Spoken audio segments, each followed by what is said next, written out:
what we're looking at here is, whilst you're watching the operations being undertaken, just see what they're doing and what they're wearing. And on the side here, there's guide counters on how much dust is actually produced, and that's milligrams per metre cubed. So in a cubic metre around that person, that's how many milligrams of dust are actually being produced. And you can see from the perspective of the operation that they're doing, what sort of protection or other mechanisms you need to actually protect yourself. So just put yourself in the position, if you're one of the guys on site actually undertaking this and you weren't wearing the protective equipment, the levels of dust, and once it goes red, these are over the levels which are acceptable for a human being to consume in this situation. There is one quite astonishing one later on. Only recently, on a site not too far away from here, I identified to a bricklayer who was undertaking a process very similar but with dense concrete blocks, without any dust suppression, without any mask, creating a huge plume of dust for himself and the guys that are working around him. And I said, if I told you that was an asbestos block, would you do it? And he gave me a few choice words, which I don't need to repeat, but in essence he said, sod off, that stuff will kill you. So I had to remind him that it is very similar to that situation actually, that silica dust is only second only to asbestos from a health issue with regard to what you can actually get in later years. Silicosis, the actual symptoms of silicosis are very similar to asbestosis. You know, you basically can't breathe very well. So if you're doing things, I mean, this was identified earlier on with, you know, chasing up a wall, and you can see the levels of dust which are actually produced. This one, without dust extraction, this is just the machine cutting the wall, and the levels at one point I think go up to 70 milligrams per metre cubed. So without that sort of protection, you're just sucking in that dust and it's going to sit in your lungs. And the chances are, if you continue with operations like that on site, and these are basic operations that happen on every site, every single day, with you guys, either electricians, plumbers working around, labourers who are sweeping up, bricklayers who are cutting and chasing walls, dry liners who are rubbing down their tape and jointing. These dust levels are pretty normal for your average construction site. This is not, you know, situations which are not seen every single day. So these are situations where you guys and your operatives are putting yourself at risk every single day in the same situation. This has got a Hoover extraction, so you can see how much less dust there is produced when there's actually the Hoover on the bit of equipment compared to somebody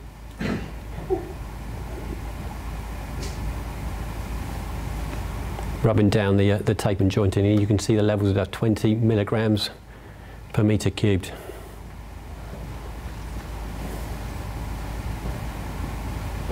I think there's a couple more. Again, dust extraction system on the machine, very little dust.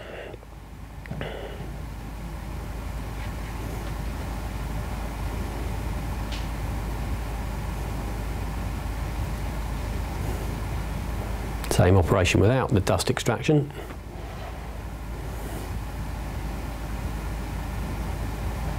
I think this is the last one coming in. It's just interesting that you can actually physically see what's being produced. The area might feel like there's no dust in it, but you can see if someone's actually undertaking that operation, there are significant levels. I think that's the last one.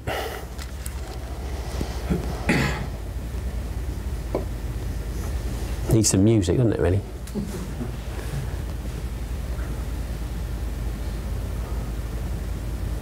How many times do you see out on site dust suppression bottle being used and it's got no water in it? I'll see it pretty much every single week that the guys go, oh, I couldn't be bothered to actually put the water in the bottle. But you see that how much of an effect it has on it compared to others. This one goes up to, I think, 70.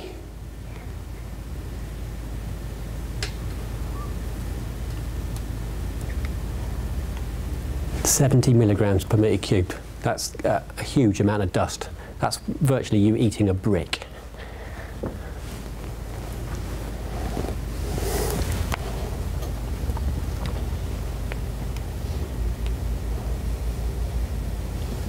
Right. I think for the purposes of that, job done. Has anybody been actually surprised by the levels of dust, or is that something you pretty much were expecting to see? Shouts of astonishment from the audience. Right, let's go from the beginning. Here we go. Right. So, the reason for the presentations we've done today. The CDM one's an obvious one because it's just notification of change of regs for next year.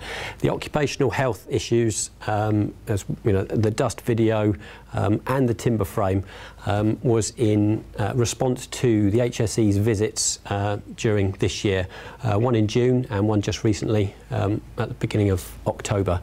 And the HSE, and the reason I'm doing this is because they've got resource issues and they can't actually come along and speak. The last time they spoke, Steve identified the fee for intervention aspect of the process the HSE now undertake.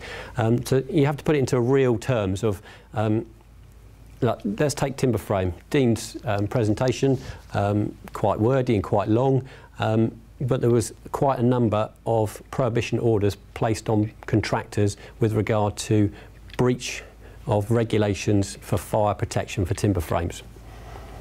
So if you don't adhere to the basics, it will cost you money if the HSE visit your site and you're putting up a timber frame. The other aspects that they identified, we'll have a look in a minute, but that's one of the reasons why we put timber frame into this one. You think it didn't quite fit with occupational health. It fits with what the HSE have asked us to address with regard to the industry. Okay, so just pretend that I'm from the HSE and should be listened to. General overview of the site inspections. We'll look at the enforcement notices. I got an email from the HSE officer, Steve Hull, with regard to a little bit of narrative on what they actually found on the sites they went to. There's some interesting things with regard to CDM, which I found interesting, you'd probably say not interesting. And then we'll just look at what they've asked us to do. Okay, so why? The HSE came earlier on in the year and did a second visit in October because that was a reaction to what they found.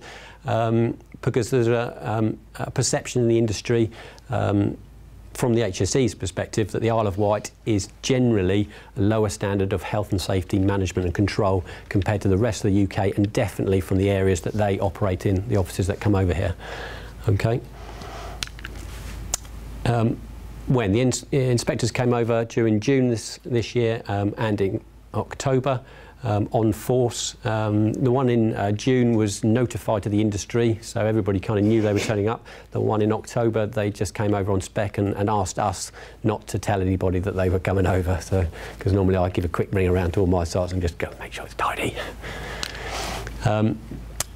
So, the HSE inspectors reported on both occasions that, in their opinion, the standards were below what they found in Berkshire, Oxfordshire and most of Hampshire, and I put in the most of Hampshire on this slide because I know that Portsmouth's actually worse than the Isle of Wight, because they basically told me a couple of weeks ago that they think that most of Pompey is well below the Isle of Wight. That doesn't mean that we've got anything to shout about though, unless you're a Southampton supporter, I don't know. And we are definitely below the national averages. I said below the enforcement level, but what they mean is the standards are below, so the enforcement levels are higher than what they are across the country.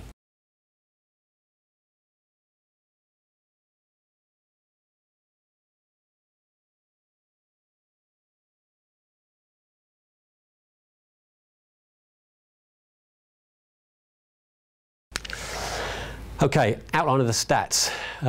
In June, they came over, they visited 46 sites. 2 of those 46 were self-builds. They didn't include those, what they enforced on those, because they were domestic clients, so they come under a different criteria. But of the 44 sites which were covered by CDM regs and health and safety at work regs, etc., the notices of contravention, the knocks, they did 7. If you've had a knock letter from the HSE, now they are charging for these, so they will cost you £125 an hour if you've got a letter from the HSE saying you just need to improve this aspect. I know the officers that we speak to, generally, if they're going to do a knock, they don't, but they can charge if they want to. Improvement notices, they did 2 improvement notices. They will be charged at £125 an hour. That's from the moment the breach has been identified. The clock is ticking till they get clearance, the fact that the improvement notice has been addressed on site. So until you've actually actioned it, the clock is ticking. And prohibition orders, they're the serious ones, because they're, an improvement notice you can carry on working. Prohibition notice means the site is stopped, closed site. So not only are you being charged £125 an hour, but you're not actually doing any work either. So your client won't be very happy. And they had 9 prohibition orders back in June. General overview. One thing they identified, which was they praised on pretty much every single site in June, which I thought was reasonably impressive, was that there was a really good understanding of the risks of UV. We haven't really spoken about UV. We've talked about dust and manual handling and those sort of things, but in the summer, UV protection is a really important thing, and they were very impressed.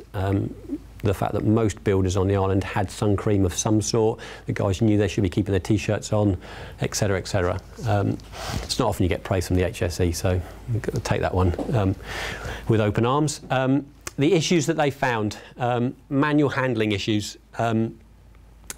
Now, there's a perception the HSE go and target small builders and medium small enterprises and avoid the big boys. The biggest issue they found was one of our national builders on the island, and even though, and the site agent argued the point with the officer, the manual handling issue was they had cement boards to be put down as flooring before they screeded.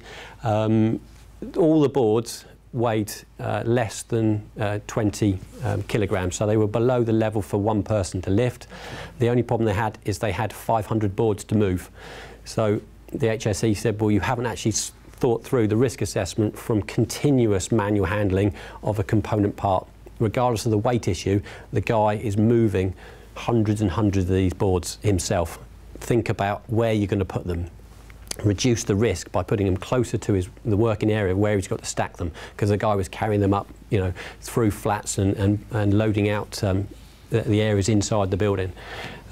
And they thought they could have actually reduced the risk massively to that individual from a manual handling perspective by just thinking through a logical, methodical order to actually put the materials in a better place. So it's not just small builders, the big ones got done as well. Obviously, the timber frame fire protection, they said it was poor generally on the Isle of Wight, and there was real low adherence to just the basic compliance with regard to fire safety on construction sites with timber frame. And that's why we had Dean just come through and do his presentation. Dust was a big issue.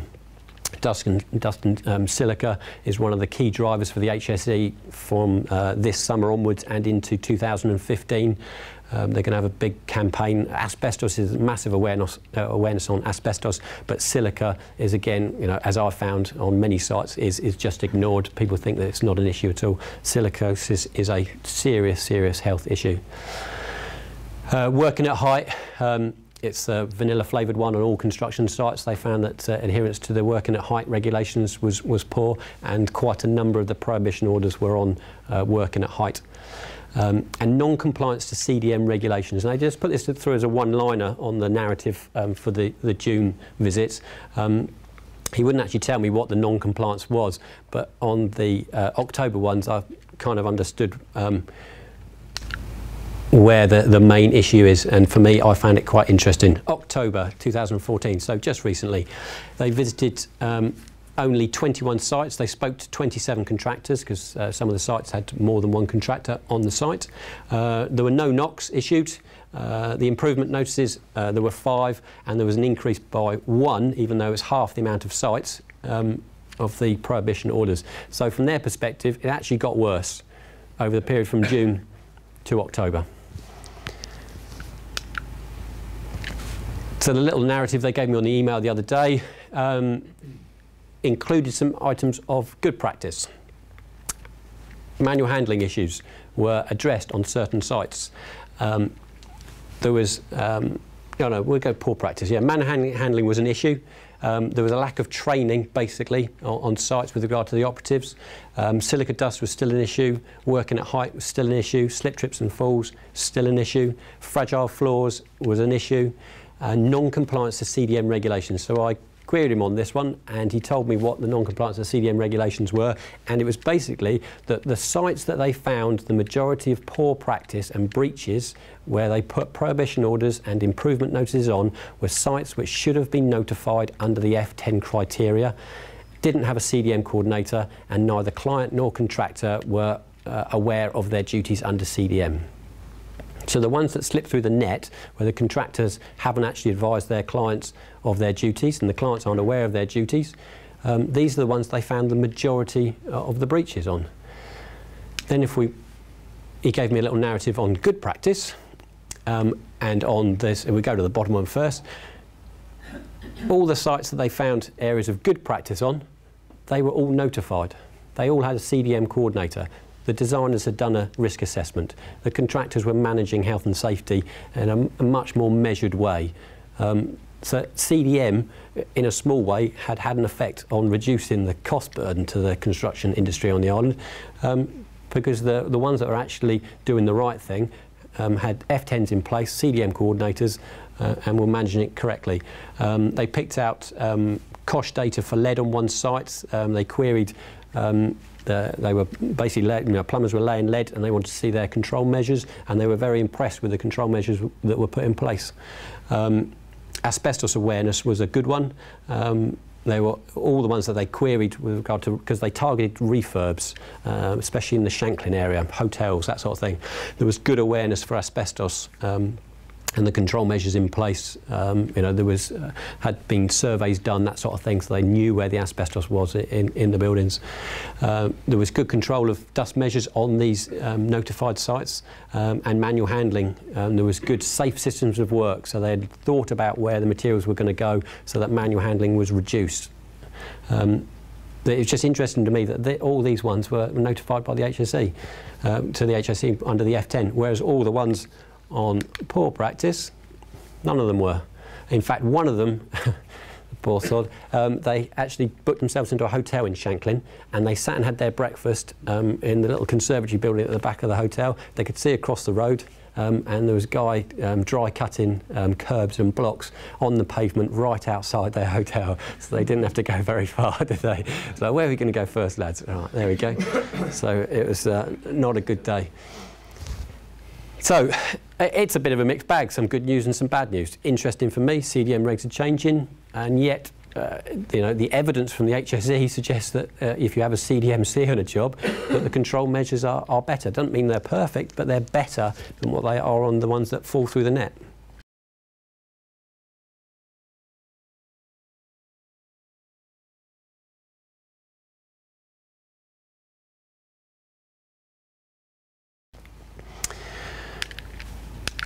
Okay, so what next? Well, the last statement from the HSE inspector, Colin, he said much work to be done and more action needed. So we are getting there, but we are still below the standards seen in other areas of the country. They will be rolling out their campaigns for 2014-2015, which will be addressing the, as we spoke about earlier on, the H in health and safety, because the safety is in the main being addressed, whether it's well or badly, it's still being addressed, whereas the health issues are being ignored, and they are, holistically, the bigger killers.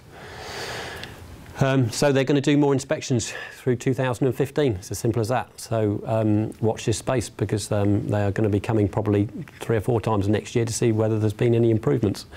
My view is that the construction industry is still a resistor to changing in a significant way to improve health and safety for all people that partake in construction. Because you talk to the guys on site, which I do on a regular basis, and you get the reaction. Like the guy a few weeks ago with the, when I told him if it was asbestos, would you do it? He said no. Gave him the sort of the rundown on silicosis, very similar to asbestosis as a disease, you know. And he said, well, we're all going to die sometime, aren't we? So there is a resistance to, you know, the H in the health and safety. So as the HSE say, there's much work to be done, but you guys are the ones that I think are taking on board the change in philosophy, and you are the ones that can drive it forward on your sites. You can only change what you can change. You can only control what you can control. What the rest of the industry does is up to them. But from what I see that comes to these WWTs, there is a real acceptance that it's not acceptable what we do. We do put lives at risk, and things need to change for the better, because it's you guys that are going to be affected by it, either as your business, from an insurance point of view, or your own health, because you're guys that work on site. Right, end of lecture. Any questions? Just bear in mind I'm not the HSE though, so no. No, I can't reduce £125 an hour, that's the standard rate. Very general question actually. What happens to all the dust that's collected in these specialist vacuum systems? Into the filters. To make that inert, how is that dealt with? I have absolutely no idea. Thank you. Yeah, that's somebody else's. It goes into the filters and gets disposed of in an environmentally friendly way, I imagine, or dumped into the skip, one or the other. To produce a product somewhere else. Right, any other questions? No? Thank you.